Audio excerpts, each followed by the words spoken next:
नमस्कार दोस्तों, स्वागत है आपका वनडे एग्जाम सेंटर में। दोस्तों, आज के वीडियो में हम लोग बीए फोर्थ सेमेस्टर हिंदी का जो पेपर है जिसका नाम है हिंदी अनुवाद, इससे संबंधित एक सब्जेक्टिव मॉडल पेपर का अध्ययन करेंगे। ये हमारा दूसरा मॉडल पेपर है। इसके पहले हम लोगों ने एक और मॉडल पेपर कर लिया है। अगर आपने उसको नहीं देखा है तो आप प्लेलिस्ट में जाकर के देख सकते हैं। आपका ये मॉडल पेपर कुल 3 खंड में विभाजित है। पहला खंड अ है, दूसरा खंड ब है और तीसरा खंड स है। एक एक करके यहाँ पर हम लोग तीनों खंडों का अध्ययन करेंगे। हम लोग जानेंगे कि इसमें आपसे क्या पूछा गया है और उसका उत्तर आपको किस प्रकार से लिखना होगा। तो चलिए बिना देर के वीडियो को शुरू करते हैं। आपका पहला खंड अ है। इसमें आपसे अति लघु उत्तरीय प्रश्न पूछा गया है और प्रत्येक प्रश्न का उत्तर आपको अधिकतम 50-50 शब्दों में यहाँ पर देना होगा। देख लेते हैं कि इसमें आपसे क्या पूछा गया है। पहला प्रश्न इसमें है, पारिभाषिक शब्द का प्रमुख गुण क्या होना चाहिए, यानी पारिभाषिक शब्द में कौन कौन से गुण होने चाहिए उसी के बारे में आपको यहाँ पर लिखना है। तो उत्तर में आप लिखेंगे कि पारिभाषिक शब्द में निम्नलिखित गुण होने चाहिए। एक एक करके उनके गुणों को आप यहाँ पर लिखेंगे। पारिभाषिक शब्द में जो पहला गुण होना चाहिए वो एक ही पारिभाषिक शब्दों के अर्थ निश्चित होने चाहिए, यानी पारिभाषिक जो शब्द हैं उसका अर्थ अनिश्चित नहीं होना चाहिए, वो निश्चित होना चाहिए। पारिभाषिक शब्दों में जो दूसरा गुण होता है वो है अनेकार्थता का अभाव, यानी पारिभाषिक शब्दों में हमेशा एक ही अर्थ होने चाहिए। एक शब्द का केवल एक अर्थ होना चाहिए, एक से अधिक अर्थ नहीं होना चाहिए।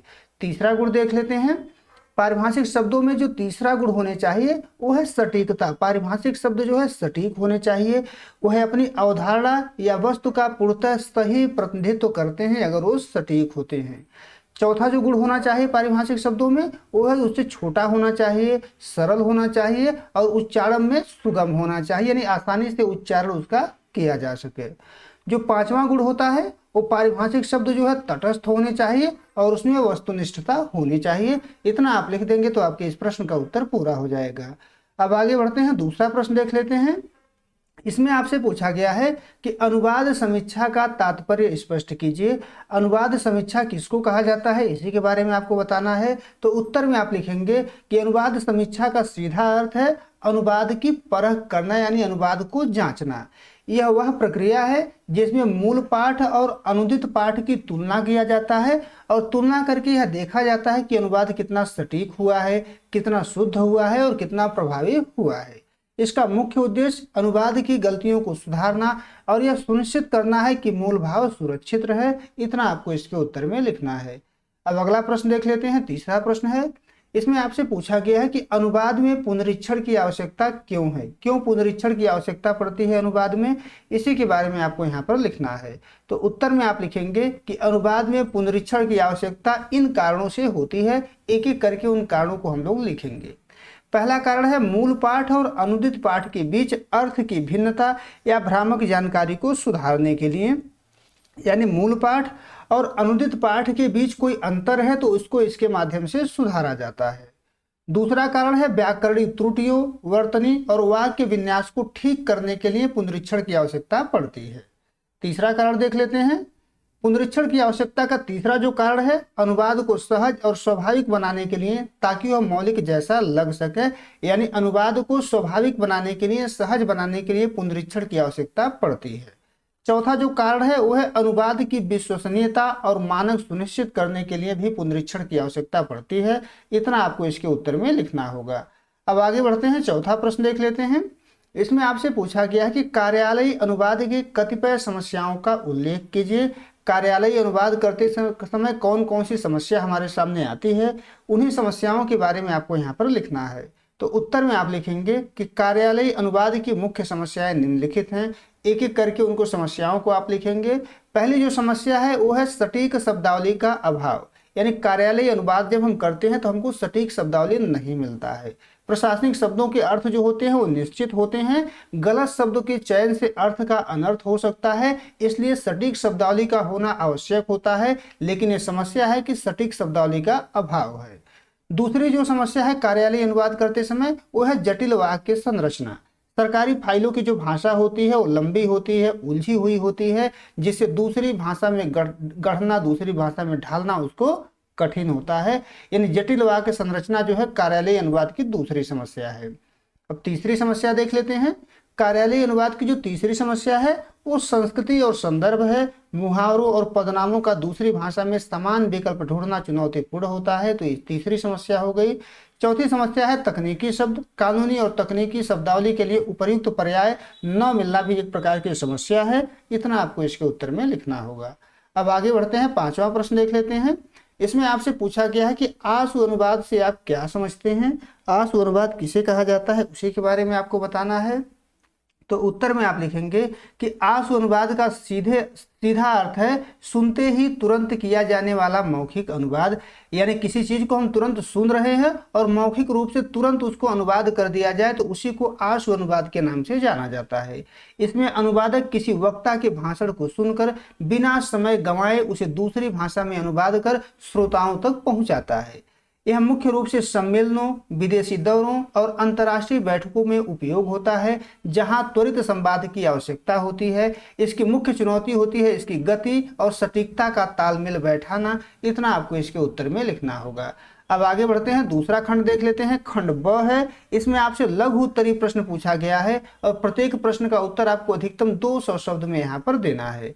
देख लेते हैं कि इसमें आपसे क्या पूछा गया है।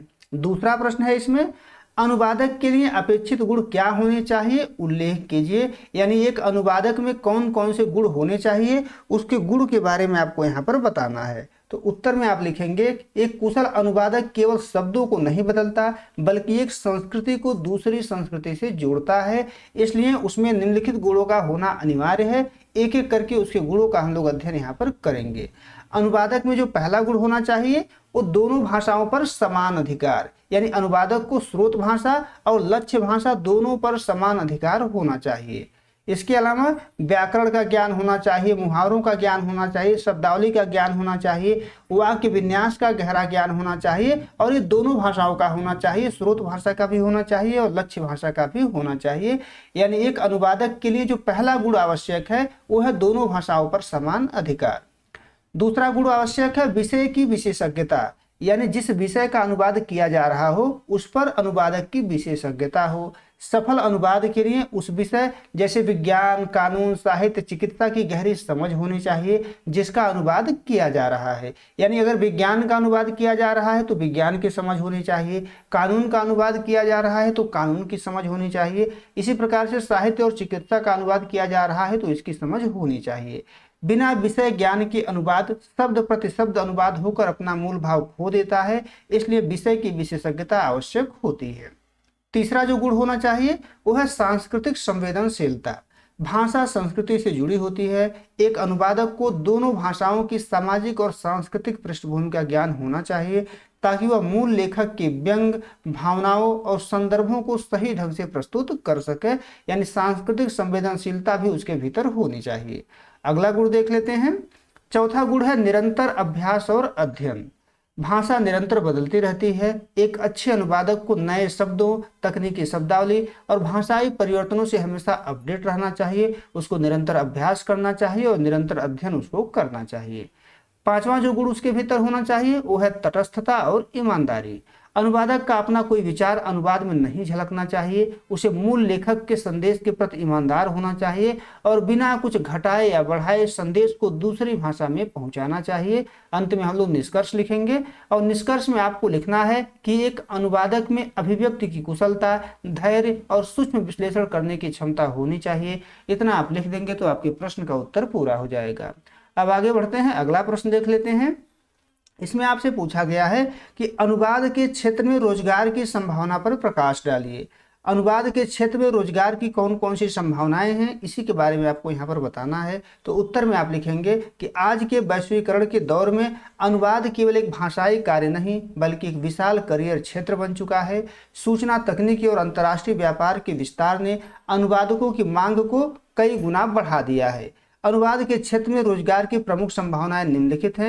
एक एक करके हम उन क्षेत्र का अध्ययन करेंगे जहां जहां पर अनुवाद के में रोजगार की संभावना बनी हुई है। पहला क्षेत्र है सरकारी क्षेत्र। यहाँ पर जो है रोजगार की संभावना है। भारत सरकार की विभिन्न मंत्रालयों में, राजभाषा विभाग में, बैंकों में, सार्वजनिक उपक्रमों में हिंदी अधिकारी और अनुवादक और सहायक निदेशक के पदों पर नियमित नियुक्तियां होती रहती हैं। यानी पहला जो अनुवाद के क्षेत्र में रोजगार की संभावना है उस सरकारी क्षेत्र में है। दूसरा क्षेत्र देख लेते हैं। दूसरा है बहुराष्ट्रीय कंपनियां।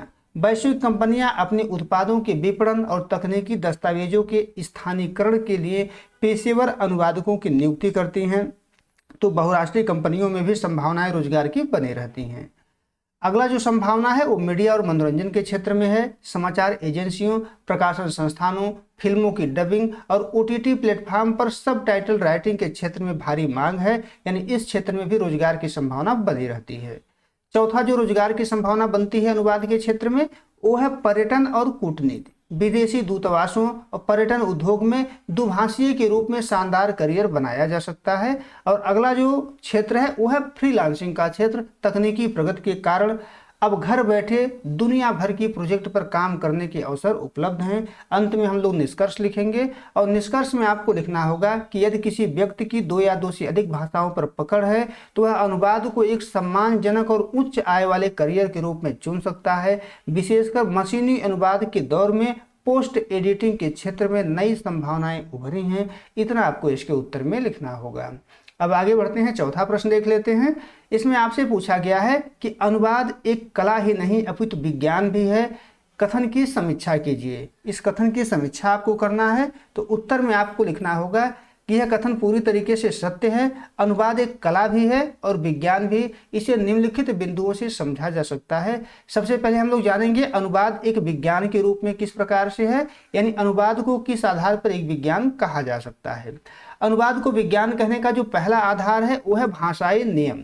इसमें व्याकरण, वाक्य विन्यास और शब्द संरचना के निश्चित नियमों का पालन करना पड़ता है और निश्चित नियमों के पालन करने के आधार पर कहा जाता है कि अनुवाद जो है एक विज्ञान है। जो दूसरा आधार है इसको विज्ञान कहने का वो है तकनीकी सटीकता। पारिभाषिक शब्दावली का प्रयोग करते समय अनुवादक को वैज्ञानिक सटीकता का ध्यान रखना होता है, जहां एक शब्द का एक ही निश्चित अर्थ होता है। इस आधार पर भी ये कहा जाता है कि अनुवाद जो है एक विज्ञान है। तीसरा जो आधार है वो है विश्लेषणात्मक प्रक्रिया। अनुवाद की प्रक्रिया में मूल पाठ का सूक्ष्म विश्लेषण, वर्गीकरण और पुनर्पाठ शामिल है, जो एक व्यवस्थित वैज्ञानिक पद्धति है और इस आधार पर कहा जा सकता है कि अनुवाद एक विज्ञान है। अब अनुवाद को एक कला के रूप में देख लेते हैं कि किन आधारों पर कहा जाएगा कि अनुवाद एक कला है। कला सृजनात्मकता और संवेदना पर आधारित होती है। अनुवाद को कला कहने का निम्न आधार है। एक एक करके हम लोग उन आधारों का अध्ययन यहाँ पर करेंगे। पहला जो आधार है वो है भावों की अभिव्यक्ति। केवल शब्दों का अर्थ बदल देना ही अनुवाद नहीं है। मूल लेखक के भावों, व्यंग और शैली को दूसरी भाषा में जीवंत करना एक कलात्मक कार्य है और इस आधार पर कहा जा सकता है कि अनुवाद केवल एक विज्ञान नहीं है, कला भी है। दूसरा जो आधार है वह है सांस्कृतिक अनुकूलन। मुहावरों और लोकोक्तियों का अनुवाद करते समय अनुवादक को अपनी रचनात्मकता का प्रयोग कर लक्ष्य भाषा के अनुसार उसको ढालना पड़ता है, यानी सांस्कृतिक अनुकूलन करना पड़ता है, जो कला का ही कार्य माना जाता है। तीसरा है सहजता। एक अच्छा अनुवादक वह जो अनुवाद न लगे, यानी एक अच्छा अनुवाद उसको कहा जाएगा जो पढ़ने पर ये न लगे कि ये अनुवाद है, ऐसा लगे कि वो मूल ग्रंथ को पढ़ रहा है, बल्कि मौलिक जैसा रचना लगे। यह कलात्मक कौशल से ही संभव है। यानी एक साथ हम कह सकते हैं कि अनुवाद कला भी है और अनुवाद विज्ञान भी है। अंत में हम लोग निष्कर्ष लिखेंगे और निष्कर्ष में आपको लिखना होगा कि अनुवाद इन दोनों का संगम है। जहाँ विज्ञान अनुवाद को शुद्धता और वस्तुनिष्ठता प्रदान करता है, वहीं कला उसे प्रवाह और आत्मा देती है। बिना विज्ञान के अनुवाद अशुद्ध होगा और बिना कला कि वह नीरस और प्राणहीन हो जाएगा। इतना आपको उत्तर में लिखना होगा। अब आगे बढ़ते हैं। अगला खंड 100 है। इसमें आपसे दीर्घ उत्तरीय प्रश्न पूछा गया है और प्रत्येक प्रश्न का उत्तर आपको अधिकतम 500 शब्द में यहाँ पर देना होगा। देख लेते हैं कि इसमें क्या पूछा गया है। 5वां प्रश्न है इसमें, सामाजिक एवं सांस्कृतिक संदर्भ में अनुवाद की क्या भूमिका है, प्रकाश डालिए। यहाँ सांस्कृतिक कर लीजिएगा। सामाजिक एवं सांस्कृतिक संदर्भ में अनुवाद की जो भूमिका है उसी के बारे में आपको यहाँ पर लिखना है। तो उत्तर में आप लिखेंगे कि सामाजिक और सांस्कृतिक संदर्भ में अनुवाद की भूमिका अत्यंत महत्वपूर्ण है। यह केवल एक भाषा के शब्दों को दूसरी भाषा में बदलने की प्रक्रिया नहीं है, बल्कि दो भिन्न समाजों और संस्कृतियों के बीच एक सेतु का कार्य करती है। अनुवाद की इस व्यापक भूमिका को निम्नलिखित बिंदुओं के माध्यम से समझा जा सकता है। अब एक एक करके सामाजिक एवं सांस्कृतिक संदर्भ में अनुवाद की भूमिका को हम लोग समझेंगे। पहली भूमिका है सांस्कृतिक आदान प्रदान और समन्वय। संस्कृति किसी भी समाज की आत्मा होती है, जिसमें उसके रीति रिवाज, परंपराएं और मूल्य जो है समाहित होते हैं। अनुवाद के माध्यम से एक समाज की श्रेष्ठ कृतियां, विचार और लोक गाथाएं दूसरे समाज तक पहुंचती हैं। उदाहरण के लिए भारतीय उपनिषदों और रामायण महाभारत का विदेशी भाषाओं में अनुवाद होने से विश्व को भारतीय संस्कृति की गहराई का पता चला। यह प्रक्रिया विभिन्न संस्कृतियों के बीच की दूरी को कम करती है। तो पहला भूमिका है सांस्कृतिक आदान प्रदान और समन्वय का, और दूसरा भूमिका है सामाजिक एकीकरण और राष्ट्रीय एकता। भारत जैसे बहुभाषी देश में अनुवाद सामाजिक एकता का मुख्य आधार है। जब दक्षिण भारतीय साहित्य का उत्तर भारतीय भाषाओं में अनुवाद होता है तो समाज एक दूसरे की समस्याओं, आकांक्षाओं और जीवन शैली को समझ पाता है। यह विविधता में एकता की भावना को बल देता है और भाषाई दीवारों को तोड़कर एक साझा भारतीय पहचान विकसित करता है। अब अगली भूमिका को देख लेते हैं। तीसरी जो भूमिका है वह है ज्ञान का लोकतांत्रिकरण।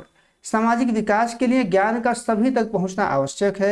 विज्ञान, चिकित्सा, कानून की जानकारी अक्सर कठिन या विदेशी भाषाओं में होती हैं। अनुवाद इन जानकारियों को स्थानीय भाषाओं में उपलब्ध करा करके समाज के अंतिम व्यक्ति तक ज्ञान को पहुंचाता है। यह सामाजिक सशक्तिकरण का एक सशक्त माध्यम माना जाता है। अगली भूमिका देख लेते हैं। चौथा भूमिका है रूढ़ियों का उन्मूलन और वैचारिक परिवर्तन। जब एक प्रगतिशील समाज का साहित्य किसी रूढ़िवादी समाज में अनुदित होकर के पहुंचता है तो वहां के लोगों के सोच में परिवर्तन लाता है। स्वतंत्रता, समानता और मानवाधिकार जैसे वैश्विक विचार अनुवाद के माध्यम से ही दुनिया भर के समाजों का हिस्सा बने हुए हैं। अगली भूमिका देख लेते हैं। जो पांचवी भूमिका है वह है वैश्विक गांव की संकल्पना। आज के दौर में दुनिया एक ग्लोबल विलेज बन चुकी है। फिल्म, संगीत, खान पान और पहनावे का जो वैश्विक आदान प्रदान हम देख रहे हैं उसकी नींव में अनुवाद ही है। अनुवाद के कारण ही हम विदेशी संस्कृतियों के प्रति अधिक सहिष्णु और स्वीकार्य बने हैं। अंत में हम लोग निष्कर्ष लिखेंगे और निष्कर्ष में आप लिखेंगे कि अनुवाद सामाजिक न्याय और सांस्कृतिक संवाद का सबसे बड़ा उपकरण है। यह न केवल हमारी भाषा को समृद्ध करता है बल्कि हमारे दृष्टिकोण को भी व्यापक बनाता है। बिना अनुवाद के संसार सांस्कृतिक रूप से अलग थलग और संकुचित रह जाता है। यह वह धागा है जो मानवता को एक सूत्र में पिरोता है। इतना आपको इसके उत्तर में लिखना होगा। अब आगे बढ़ते हैं, अगला प्रश्न देख लेते हैं। छठवां प्रश्न है, इसमें आपसे पूछा गया है कि ज्ञान, विज्ञान एवं तकनीकी क्षेत्र में अनुवाद की समस्याओं और संभावनाओं पर प्रकाश डालिए। यानी ज्ञान, विज्ञान और तकनीकी क्षेत्र में अनुवाद की कौन कौन सी समस्याएं हैं और कौन कौन सी संभावनाएं हैं, इसी के बारे में आपको यहाँ पर लिखना है। तो उत्तर में आप लिखेंगे कि ज्ञान, विज्ञान और तकनीकी के युग में अनुवाद केवल भाषाई रूपांतरण नहीं बल्कि ज्ञान के प्रसार का सबसे सशक्त माध्यम है। इस क्षेत्र में अनुवाद की अपनी विशिष्ट चुनौतियां और अपार संभावनाएं हैं। एक एक करके दोनों का अध्ययन हम लोग करेंगे। पहले हम लोग समस्याओं का अध्ययन कर लेते हैं, फिर हम लोग संभावनाओं का अध्ययन करेंगे। ज्ञान, विज्ञान एवं तकनीकी क्षेत्र में अनुवाद की जो पहली समस्या है वो है सटीक शब्दावली का अभाव। विज्ञान और तकनीकी में हर शब्द का एक निश्चित अर्थ होता है। हिंदी या अन्य क्षेत्रीय भाषाओं में कई बार जटिल तकनीकी शब्दों के सटीक और सरल विकल्प जो नहीं मिलते हैं, यानी ये पहली समस्या है, सटीक शब्दावली का अभाव। दूसरी जो समस्या है वो है संकल्पनात्मक स्पष्टता। तकनीकी अनुवाद में केवल भाषा का ज्ञान पर्याप्त नहीं है। यदि अनुवादक को उस वैज्ञानिक सिद्धांत की समझ नहीं है तो अनुवाद भ्रामक हो सकता है। ये दूसरी समस्या है। अब तीसरी समस्या देख लेते हैं। तीसरी जो समस्या है वो है मशीनी अनुवाद की सीमाएं। हालांकि एआई और गूगल ट्रांसलेट जैसे उपकरण विकसित हुए हैं लेकिन वे अक्सर तकनीकी संदर्भों में शब्द प्रति शब्द अनुवाद करते हैं जिससे वाक्य का अर्थ बदल जाता है या वह अप्राकृतिक लगता है। अब चौथी समस्या देख लेते हैं।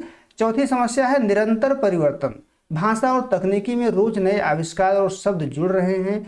इनके लिए तुरंत मानक पारिभाषिक शब्द तैयार करना और उन्हें प्रचलन में लाना एक बड़ी चुनौती माना जाता है। यानी निरंतर परिवर्तन होना भी एक बड़ी समस्या माना जाता है। अब पांचवी जो समस्या है वो है शैलीगत भिन्नता। तकनीकी लेखन शुष्क और तथ्यपरक होता है। अनुवाद में उस वस्तुनिष्ठता को बनाए रखना कठिन होता है, ये भी एक समस्या है। अब संभावनाओं के बारे में देख लेते हैं। ज्ञान, विज्ञान एवं तकनीकी क्षेत्र में उभरती संभावनाएं। कौन कौन सी संभावनाएं उभर रही हैं अनुवाद को लेकर के? पहला है ज्ञान का लोकतंत्रीकरण। अनुवाद के माध्यम से जटिल वैज्ञानिक शोध आम आदमी की भाषा में उपलब्ध हो रहे हैं। इससे ग्रामीण और भाषाई रूप से पिछड़े क्षेत्रों के छात्र भी विज्ञान और तकनीकी से जुड़ पा रहे हैं, यानी ज्ञान का लोकतंत्रीकरण हो रहा है। दूसरा जो संभावना है वो है व्यावसायिक अवसर।